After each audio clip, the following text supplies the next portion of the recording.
Magandang araw mga boss. Ang problema ni customer, may mga time umiilaw yung temperature niya dito sa dashboard. Kailan pa lumabas? Yung ano, Mm. yung ano actually matagal-tagal na rin nararamdaman ko 'yan. Hindi ko lang inaano dahil nakakaako pagka ano na, mainit lang. Kaso yung kahapon ko lang na ano na hindi naman siya kainitan yun. Pag traffic, sir, minsan ganun. Lumalabas yung Yung- nag-overheat, ganun, parang O yung overheat yung temperature sign. temperature sign. Siya sir, start mga. Ginagamit kasi ni customer pang grab itong sasakyan, kaya i-check ko yan pag in-start niya kung bubulok ba yung tubig dito sa radiator. 138k na kasi yung tinakbo nito. So far sa nakita ko, okay naman siya. Wala din akong nakitang bula dito sa ibabaw ng radiator niya. Kaya lang ang problema, si customer nag-aalala dahil nga sa natatakot siyang ibiyahe. Minsan lang makatuloy ng pasado, ano ko, pinapahinga ko. Aircon mo nga sir? Ha? Aircon mo nga?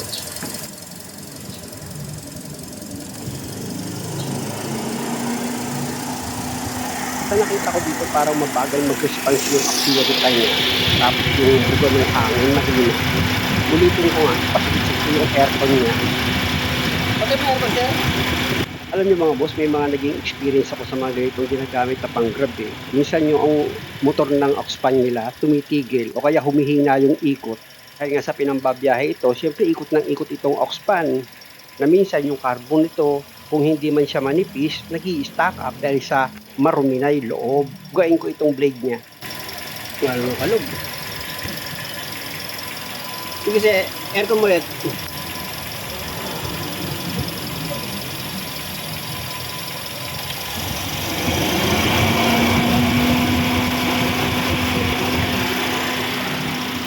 Hindi kaya umihinto yung pan mo, hindi mo napapansin? Ha? Hindi ko naman malalaman, sir. Hindi, malalaman mo yan. May video ako nun eh. Ganun. May video ako noon na sinabi ko nga kay customer na kapag umilaw yung temperature niya, lumabas sa sasakyan niya, tignan niya yung pan kung umiikot. Pag hindi, di yun papalitan yung motor. Ano siya, punta ka sa harapan, tingnan mo, pagpatay yung pan, alam mo na, di na, yes, gastos ka. Yung mga video ko lang, kala ko nanonood ka. Hindi ko alam na yung... Ayun, titignan mo to. Honda pa nga yung pinakita ko nun eh. Ayun naman sa customer, kailan lang daw siya nagpalit ng motor pan. Eh pag ganyan, tuktukan ko lang muna itong likuran ng motor pan niya. Pwede kasing yung carbon, naiipit lang. Tigil lang yan eh. Hindi pa pwedeng mag-sign ng overheat kapag walang problema. May problema lumalabas, ibig sabihin. Oo nga. Bumakasan mo lang. Oo, gino.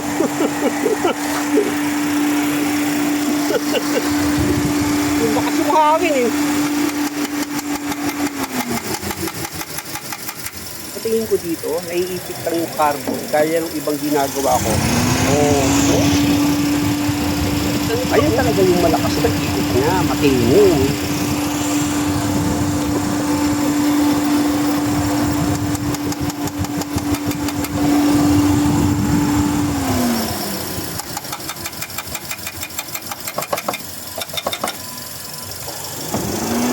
Yun ang ginawa eh. Bago lang.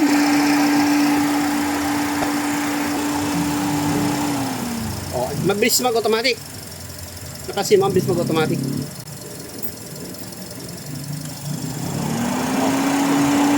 Ayan mga boss, nang tinuktukan ko nga yung likod ng auxiliary fan motor, bukod sa lumakas na yung buga ng hangin, mabilis na rin siyang mag-automatic. Kaya sabi ko kay customer, obserbahan niya muna ito. Total, kailan lang naman siya nagpalit ng auxiliary fan motor. Para wala siyang masabi, iscan ko lang itong sasakyan niya kung meron itong lalabas na fault code.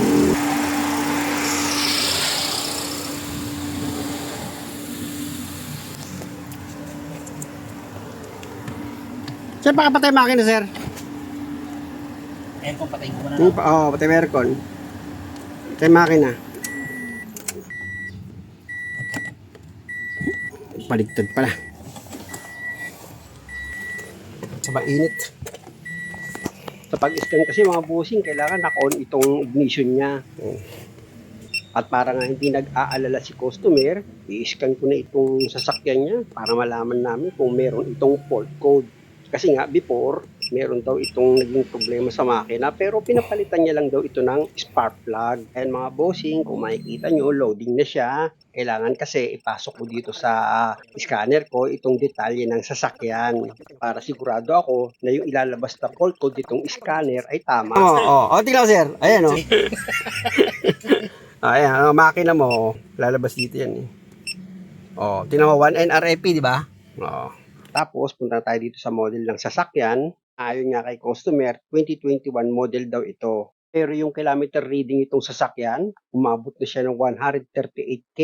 Kasi nga, ginagamit itong pang-grab. I-quick test na natin yan mga bossing. At kung makikita nyo, meron agad lumabas na fault code.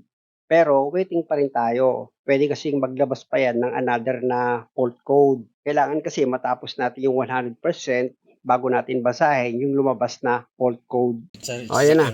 Para malaman natin, pupunta tayo dito sa engine, tsaka kung ngayon pipindutin yan, tapos waiting ulit tayo para lumabas yung read niya, nang sa ganon, mabasa natin yung fault code na lumabas.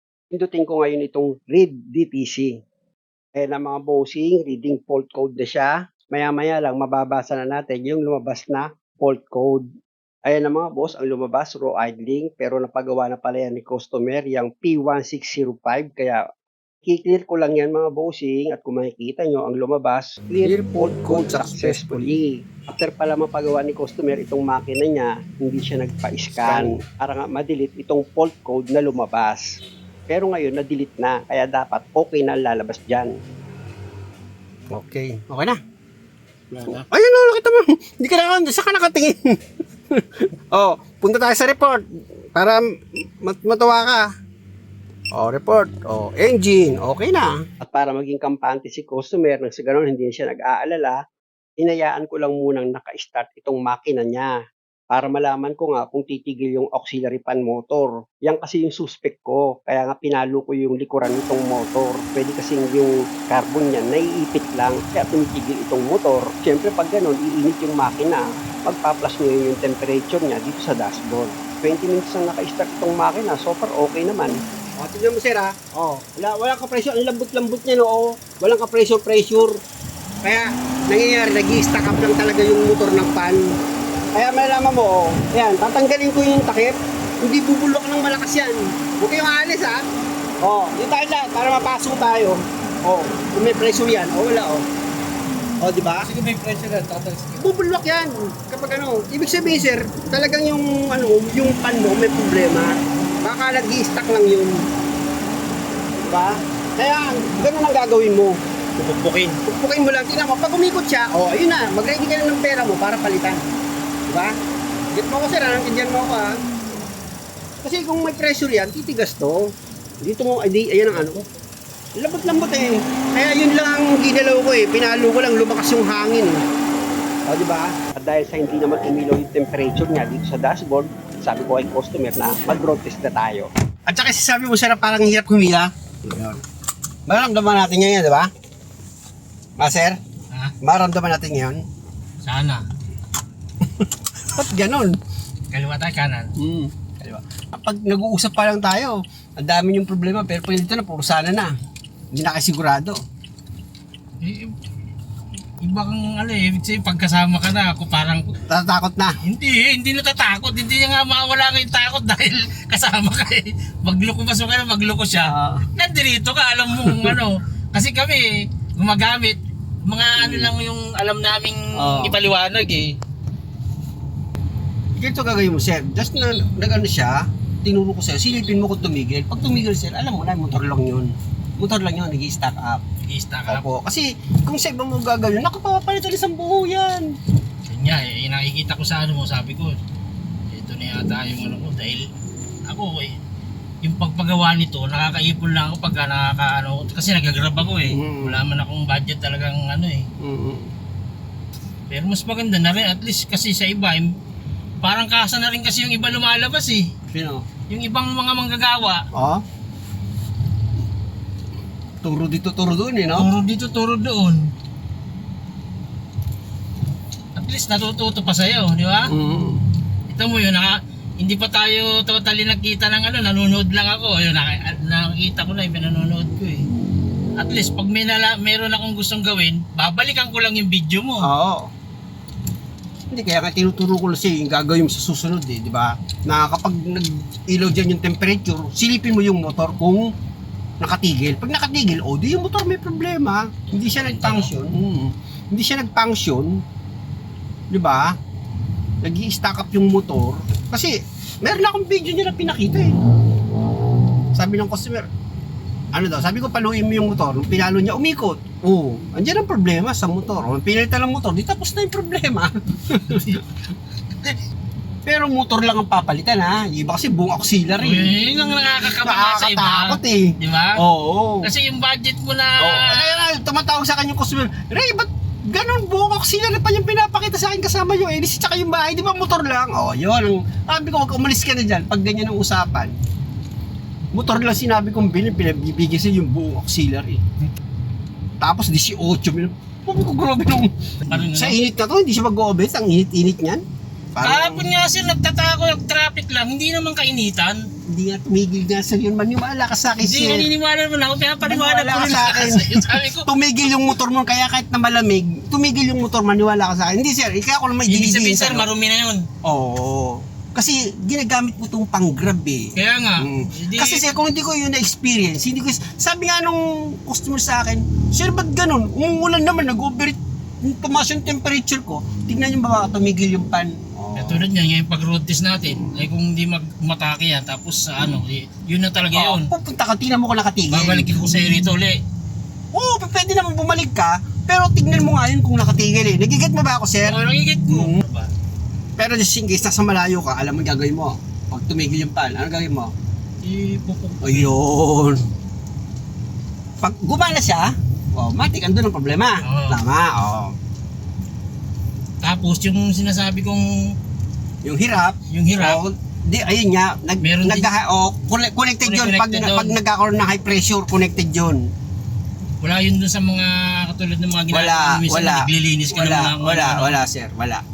Connected yun. Kasi nag-scan na tayo, ano ko ba naman? Nag-scan na nga tayo.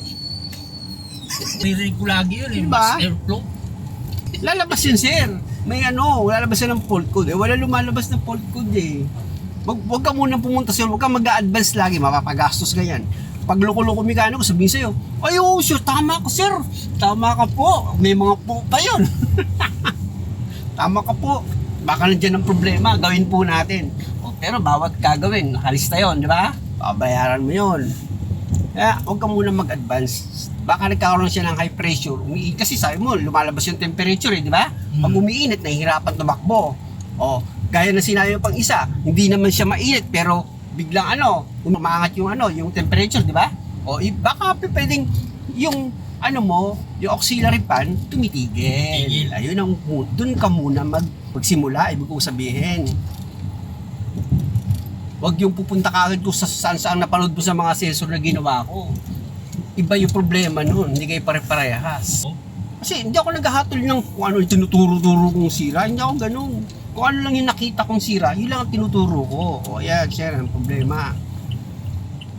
Pero sasabihin ko, sir, recommend ko na sa'yo, linisan na rin natin to kasi ganito yan, ganito. Wala, hindi ako nagre-recommend na ganun. Unless na talaga nakita kong kailangan.